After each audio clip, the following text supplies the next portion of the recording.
분들이 오셨어요. 그래서 함께 식사도 나누고 또 윷놀이도 하고 즐거운 시간을 가졌습니다. 어제 오전에 김성준 목사님께 명절 잘 보내시라고 연락을 드렸는데, 그리고 이제 윷놀이를 한다는 그런 말씀을 드렸습니다. 그래서 교회가 더욱더 활발해지는 것 같아서 참 기쁘다고 그렇게 김성준 목사님이 말씀을 하셨습니다. 제가 1월 첫째 주일에 신년 주일에 여러분에게 하나님은 소망을 주시는 분이다라고 말씀을 드렸습니다. 그래서 소망을 가지고 한 해를 시작하자, 그렇게 말씀을 드렸습니다. 오늘은 구정 설 명절을 맞이해서 시편 61편을 통하여서 그 소망의 하나님만 바라라라는 제목으로 말씀을 나누고자 합니다. 시편 62편 표제에는 다윗의 시라 그렇게 되어 있습니다. 시편이 전체가 총 150편으로 되어 있습니다. 50개의 시로 되어 있는데 그 150개 중에 여러 저자가 있고 다윗이 73개의 시를 지었습니다. 오늘 62편도 다윗의 시 중에도 잘 알려진 내용입니다. 우리가 이 시를 잘 이해하기 위해서 다윗의 인생을 간략하게 좀 살펴보고자 합니다. 다윗은 2세의 아들 중 8번째 아들로 막내였습니다. 그는 책임감을 가지고 자신에게 맡겨진 양들을 잘 돌봐준 그런 10대의 시절을 보냈습니다. 놀라운 것은 그가 10대일 때에 사무엘 선지자가 다윗을 찾아와서 왕으로 기름을 부었습니다. 그가 왕으로 기름 부음을 받았으면 이제 모든 일들이 술술 잘 풀려야 되는데 그렇지 않습니다. 그가 왕으로 기름 부음을 받은 이후부터 극심한 시련에 그가 빠지게 됩니다. 블레셋 장수 거인 골리앗과의 싸움에서 이겼을 때만 해도 그는 당시의 왕인 사울의 눈에 띄었습니다. 그리고 그의 미래는 탄탄대로인 줄로만 알았습니다. 그렇지만 사울이 그를 시기하여 죽이려 하자 그는 광야로 도망쳐서 홀로 7년 2개월 동안 도망자 생활을 해야 됐습니다. 모든 곳곳마다 사울이 자기의 군대를 풀어넣었기 때문에 잠시라도 그는 안전할 수가 없었습니다. 늘 불안한 생활을 해야 됐습니다. 30대에는 헤브론에서 유다의 왕이 되었고, 그리고 사울 왕이 죽자 이제는 이스라엘 전체의 왕으로 등극을 하게 되었습니다. 그리고 다윗의 40대는 승수장구하는 그런 시대였습니다. 모든 인근 나라와의 전쟁에서 백전백승을 하게 되었고 이스라엘은 최고의 번영을 누리게 되었습니다. 그가 40대 후반부터 50대 초가 되었을 때에 그는 가장 편안한 날을 보냈습니다. 그런데 그 가장 편안한 날 때에 그는 시험에 빠지고 말았습니다. 자신의 신하인 우리아의 아내 밧세바를 범하게 되었습니다. 그리고 또 자신의 신하를 죽음에 내모게 되는 그런 간접살인까지 저지르게 되었습니다. 다윗은 자신의 범죄 때문에 혹독한 대가를 치르게 됩니다. 자녀들 사이에서 일어나지 말아야 될 그런 성범죄가 자녀들 사이에서 일어나게 되고, 또 자녀들 사이에 살인 사건이 발생하게 됩니다. 심지어 아들 압살롬이 쿠데타를 일으켜서 아버지를 죽이려고 예루살렘 궁으로 군대를 동원하여서 오게 되고, 다윗은 그 반역을 피하여서 도망을 가던 중에 압살롬의 군대와 싸우게 되고 그 전쟁에서 자신의 셋째 아들인 압살롬이 죽임을 당하게 됩니다. 그뿐 아닙니다. 그의 말년에는 자녀들끼리 왕위를 놓고 서로 다투게 되죠. 결국 다윗 이후로 솔로몬이 왕위에 오르게 되면서 왕자 다툼에 있었던 그 아도니아, 그 넷째 아들인 아도니아가 또 숙청을 당하게 됩니다. 우리가 알기로는 다윗은 한 나라의 가장 위대한 왕이었습니다. 그렇다고 그의 인생은 결코 순탄한 인생만은 아니었습니다. 여러 우여곡절 중에 한 나라의 가장 위대한 왕으로서 여러 일들이 있었지만 그는 자신의 직무를 끝까지 잘 감당해 내었습니다. 자신의 인생을 책임감 있게 완주할 수 있었던 그런 비결은 그가 하나님을 바라는 자였기 때문입니다. 62편 우리가 잘 아는 시로 우리가 자주 부르는 찬양으로도 잘 알려져 있습니다. 송정미 시인이 이 찬양을 많이 불렀습니다. 이 시에서 다윗은 하나님을 잠잠히 바란다라고 고백하고 있습니다.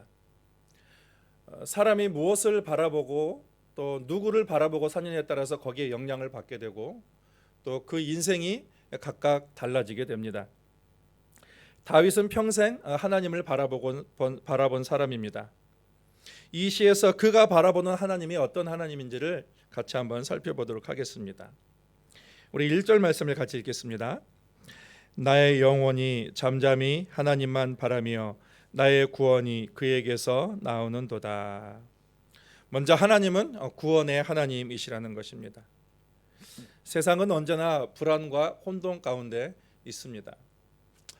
국내 정세도 또 더 나아가서 국제 정세도 항상 불안합니다. 그리고 혼란스럽습니다. 대한민국도 경제, 사회 모든 부분에서 그 혼란을 겪고 있고 우리가 거주하고 있는 이 홍콩 땅도 그 미래를 낙관적으로 보고 있지는 않습니다.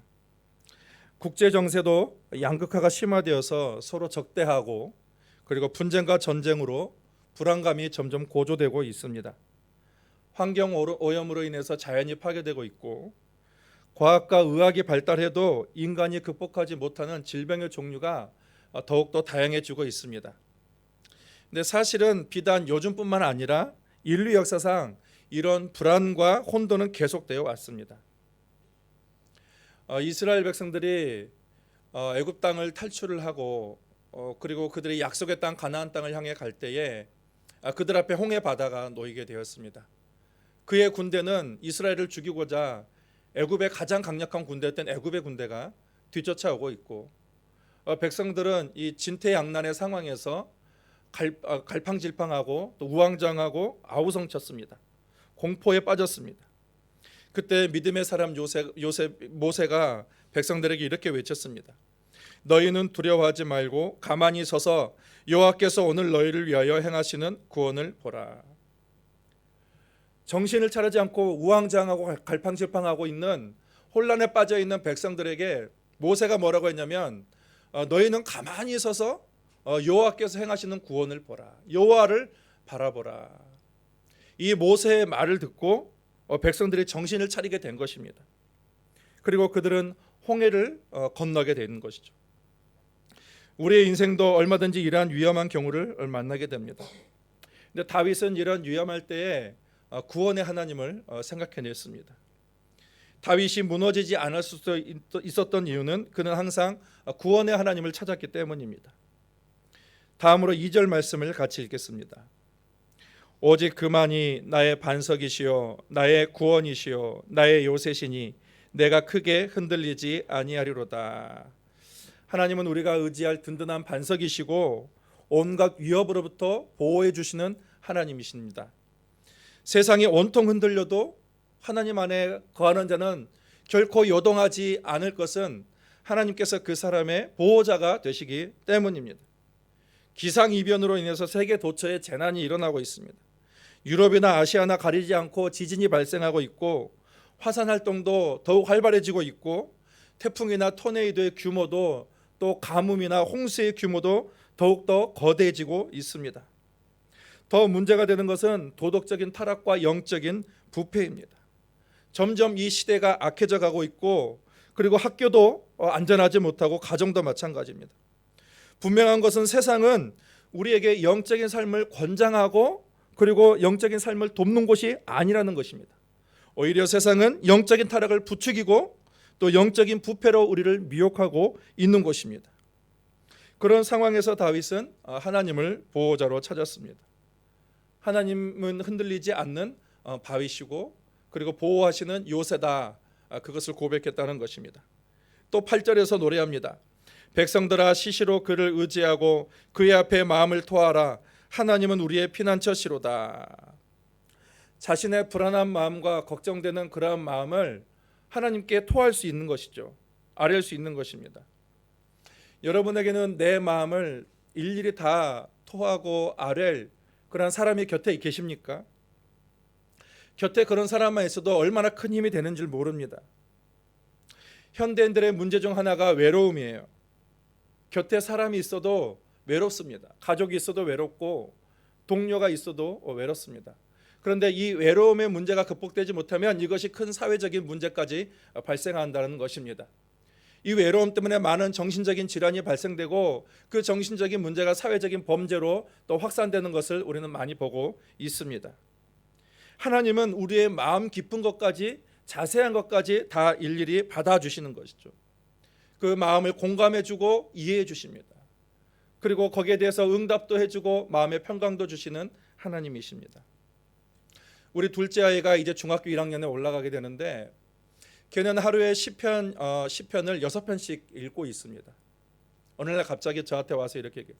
아빠 내가 요즘 계속 시편 읽고 있는데 시편 읽으니까 놀라운 일이 일어나고 있다고.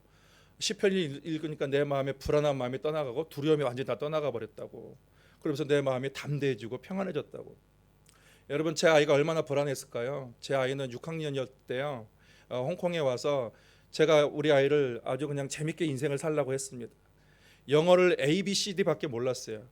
학교에서 다 영어를 쓰는데 얼마나 불안했을까요? 얼마나 두려웠을까요?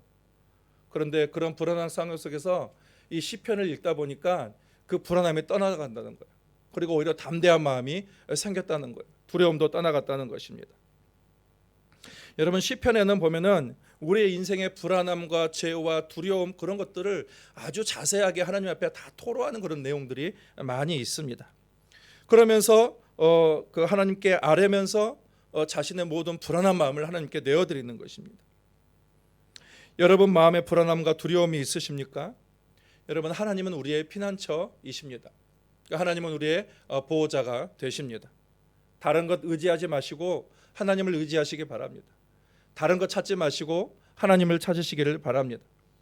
우리의 사정을 다 아시고 문제의 해결자 되신 그 하나님께 다 토하면 마음의 용기를 얻을 수 있고 또 담대해질 수가 있게 되는 것이죠.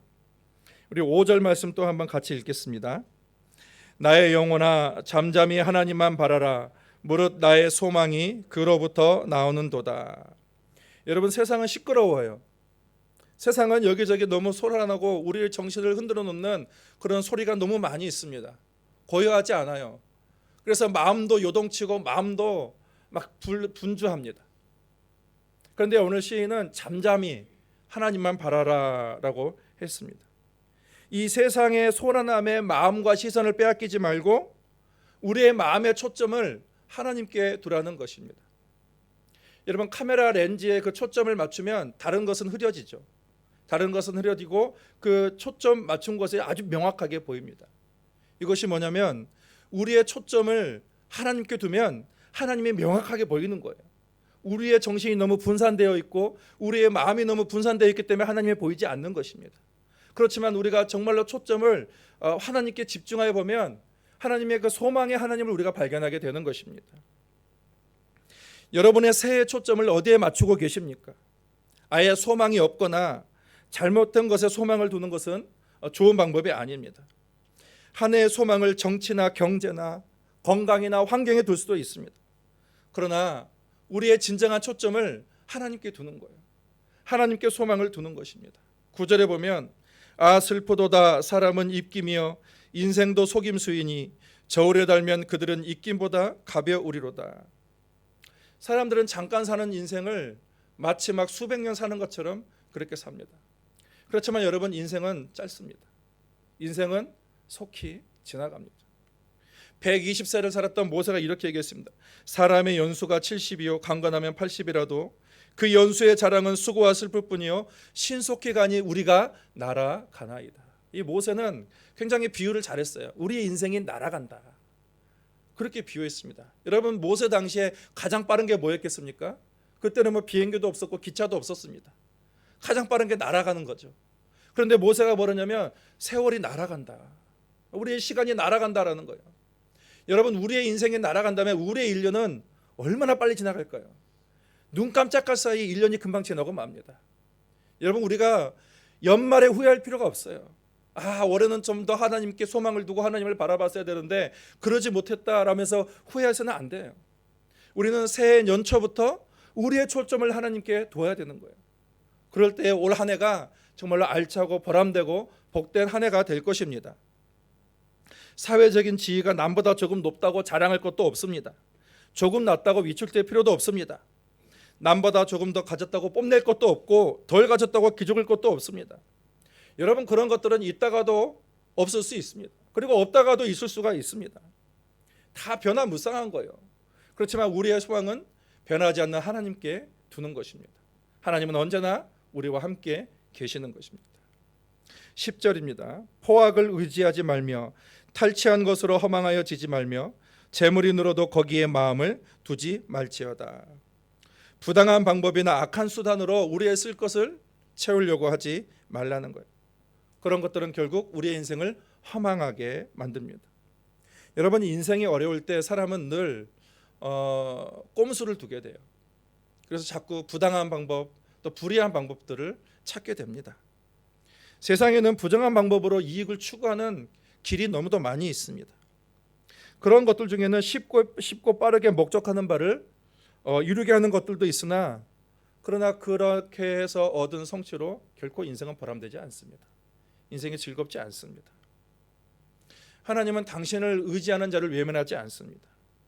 빌립보서 4장 19절에 보면 나의 하나님이 그리스도 예수 안에서 영광 가운데 그 풍성한 대로 너희 모든 쓸 것을 채우시리라 라고 했습니다. 하나님을 바라보고 순수하게 하나님을 의지하는 자에게 하나님이 채워주신다라고 그렇게 말씀하고 있습니다. 지난 한 해에도 하나님께서 우리에게 건강을 주셔서 우리가 일할 수 있게 하셨고 또 우리의 삶을 채워주셨듯이 올 한 해도 하나님께서 그렇게 채우시되 풍성하게 채우실 것입니다. 그렇게 되기를 축복합니다. 혹시 재산이 늘더라도 그것 때문에 우리는 흥분하거나 마음을 빼앗기지도 말아야 한다, 그렇게 말하고 있습니다. 그러니까 우리가 마음에 둘 것은 어떤 재산이나 어떤 환경이 아니라 우리의 마음을 하나님께 두라라는 것입니다. 마지막으로 11절과 12절 말씀을 같이 읽겠습니다. 하나님이 한두 번 하신 말씀을 내가 들었나니 권능은 하나님께 속하였다 하셨도다. 주여 인자함은 주께 속하오니 주께서 각 사람의 행한 대로 갚으심이니이다. 권능이 하나님께 있다라는 것입니다. 그러니까 하나님은 무엇이든지 할 수 있는 전능하신 그 하나님이십니다. 약한 자가 하나님을 의지할 때 힘을 얻고 없는 자가 하나님을 바라볼 때에 채우시는 하나님이라는 것이죠. 여자는 약해도 어머니는 강하다라는 그런 말이 있습니다. 이 말은 자녀를 사랑하는 마음이 여인을 강하게 한다라는 것이죠. 우리가 하나님을 사랑하면 우리의 마음이 강해집니다. 그리고 우리가 하나님을 의지하면 전능하신 하나님이 우리를 채워 주시는 것입니다. 그거 하나님의 능력이 되는 것이죠. 그래서 우리가 도움을 구하면 전능하신 하나님이 우리의 삶을 강하게 하십니다. 그리고 또 하나님은 인자하신 하나님이에요. 여러분, 올 한 해 우리가 살아갈 수 있는 것은 하나님의 인자 때문입니다. 만약에 하나님이 우리의 행한 대로 갚으신다면 그 심판을 견딜 사람이 어느 누가 있겠습니까? 예수 그리스도께서 십자가 위에서 우리의 모든 죄를 다 담당하시고 그 인자하신 하나님 때문에 오늘도 우리가 생명을 부지하고 살아갈 수 있는 거예요. 하나님은 우리를 구원하시는 것으로 끝나는 것이 아니에요. 우리의 인생을 책임져 주신다, 친히 인도해 주신다라는 그런 인자하신 그런 하나님이십니다. 그러니까 올 한 해 우리가 하나님의 권능을 붙들고 하나님의 인자하심을 그렇게 붙들고 살아가야 되는 것입니다. 오늘 새해를 맞이하면서 시편 62편의 시인과 같이 하나님을 바라보는 한 해가 되기를 바랍니다.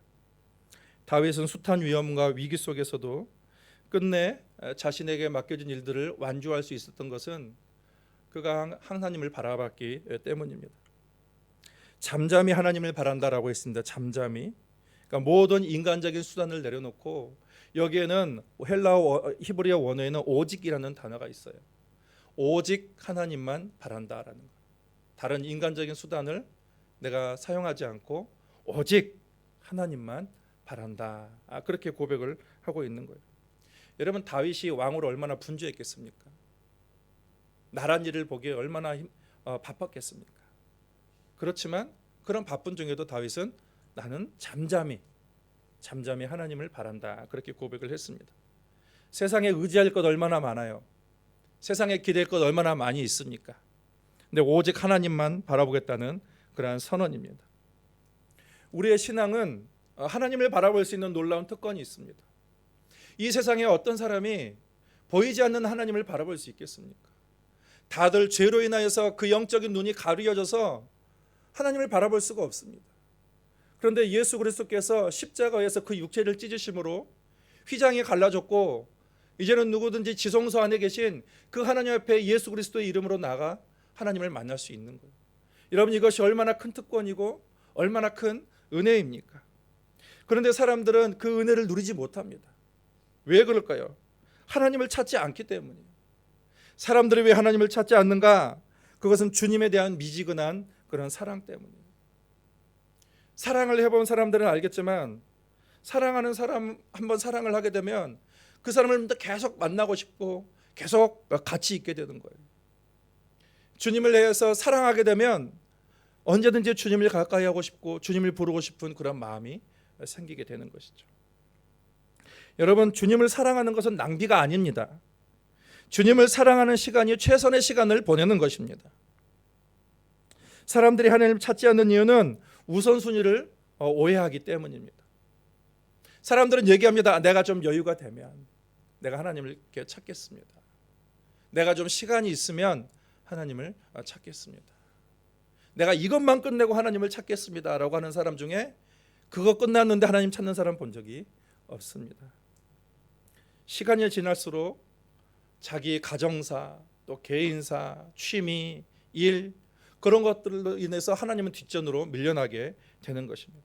여러분, 만일에 누군가 네가 만약에 매일마다 제일 먼저 나를 찾는다면 내가 하루를 최선으로 인도해 주겠다라고 약속한다면 어떻게 하겠습니까? 여러분, 하나님을 우선으로 바라보는 자에게 하나님께서는 그런 약속을 주십니다.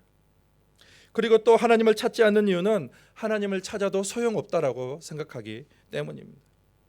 사람들은 쉽게 포기합니다. 하나님을 그토록 찾았는데 나에게 어떤 변화가 일어나지 않아요. 그래서 하나님을 찾기가 이제는 지루합니다. 더 이상 하나님을 포기해버리는 것입니다.